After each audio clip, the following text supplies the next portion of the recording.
Me and you. All right, first of all, good evening, good afternoon. I want to thank Chairman Pitts and his team with respect to multiple conversations we've had about what certainly moving forward after the DOJ, and we've been anticipating the DOJ report, and we are certainly in a space now that we are happy that it has come out. It has right now in it 109 different remedial opportunities for us as we continue. I do want to point out that if you look at it in its depth, it is a point-in-time study, if you will, and a lot of the things we have worked with the board over the past few months to accomplish, and wanted to highlight some of those. We look at, when I took office as sheriff, we had a population of 3,700 individuals, 600 of them sleeping on the floor. We work with the Board of Commissioners to develop an outsourcing plan. Right now, the population has decreased, ultimately because we have had and formed an inmate advocacy unit, a unit that has gone through and combed through over 30,000 records, work with the DA's office, work with the public defender's office, work with the judges on consent decrees, and release nearly 1,400 people that were considered nonviolent. We also take a look at our accreditation efforts, both with respect to NCCHC, the health accreditation, which we have since attained. We look at some of our daily accomplishments, and we've revamped some training as we have gone along over the last few months. So we're committed to continue to work with the Bureau of Justice Assistance Program, as well as the National Institute of Corrections when it comes to what going through some of these remedial efforts look like. And I would suggest to you, certainly with the board's collaboration, we have been able to do some things both structurally to the building that ultimately the chairman will cover, as well as programmatically in terms of what it looks like for us to hire, retain, and really focus on a better sheriff's office. So I'll turn the mic over to the chairman, and I appreciate it. Thank you. Thank you, Sheriff, and good afternoon, everyone. I concur with the sheriff. We've come a long ways in really a short period of time, and we have a few steps yet to go. But I'm encouraged about where we are. I was eagerly, and we as a board, eagerly awaiting the report from the Department of Justice, which we received. I've not had a chance to read it in its entirety yet, but we'll do so.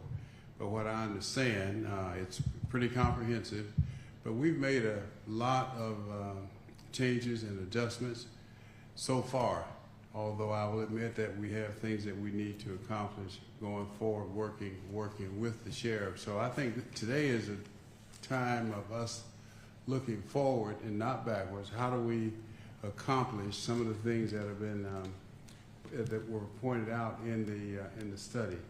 But I'm in the process now reviewing the detailed report that was issued, and we look forward to working with the Department of Justice as we move forward, but more importantly, working with our sheriff to make sure that we abide by what's in the report and anything that may be forthcoming. We share the concerns that were outlined, and we're going to be working jointly, cooperatively to address them. We've already begun working on several things, including our jail blitz plan, which is in force now, making considerable progress there, where we've identified issues in 9 of our 11 housing units, and they should be 9 of 11 rather should be finished and completed by the end of the year.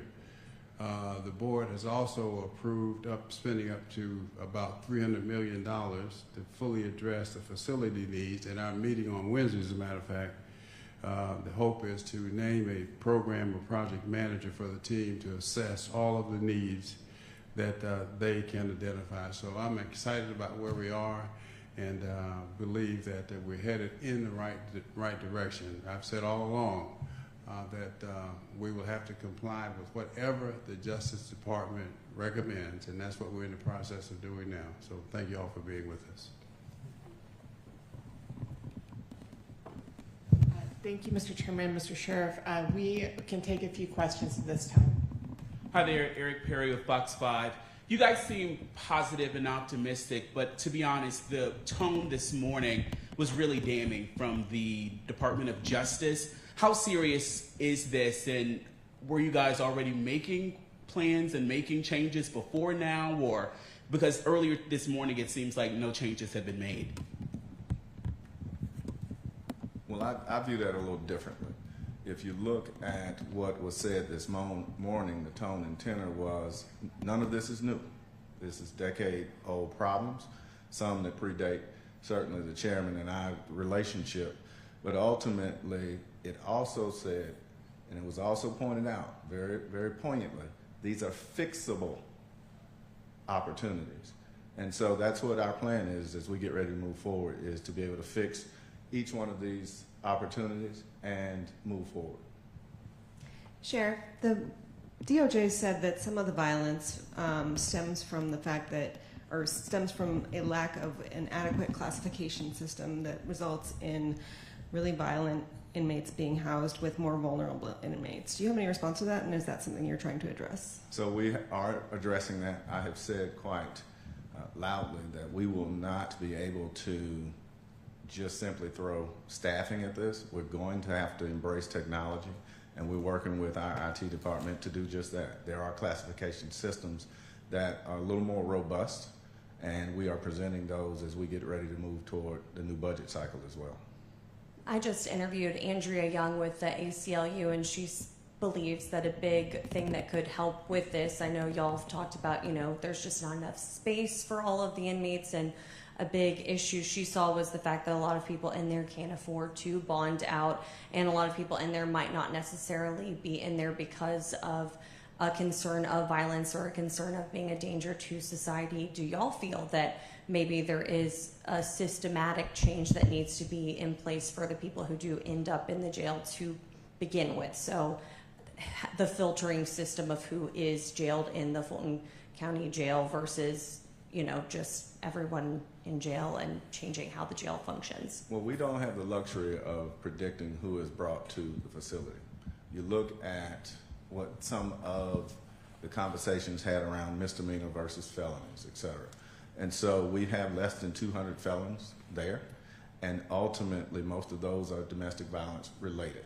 And so we don't have the luxury of saying who comes and goes, but what we do with it through the inmate advocacy unit is really pull. I thought I said less than 200 misdemeanors. All right, I want to make sure I'm clear. So they're less than 200 misdemeanors. The rest are felons. But those are domestic violence related.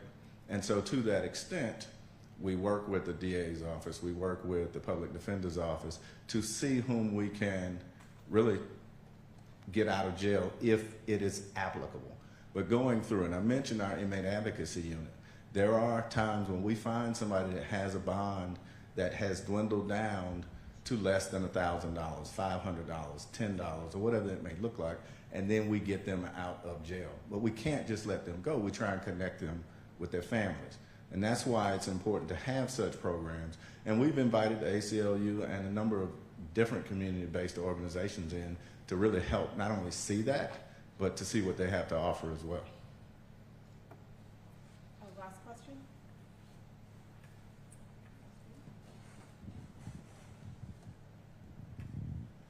Is there still a push from the sheriff to build a new jail? A lot of the things inside of that report was for structural. They cited some of the inmates going between the walls and darkened alleyways and things like that. Is there still a push? Are you still pushing for a new jail?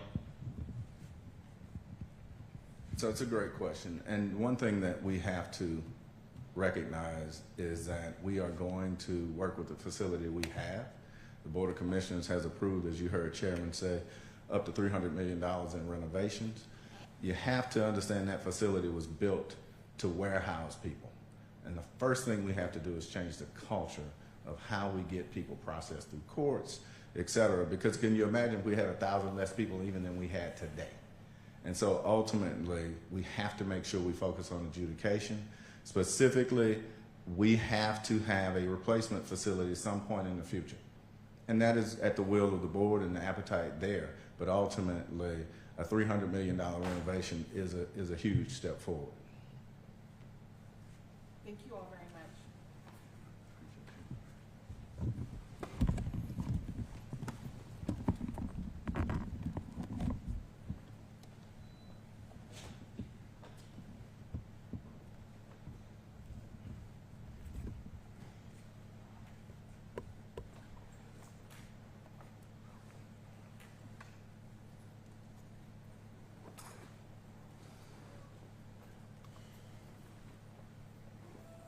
Everybody clear?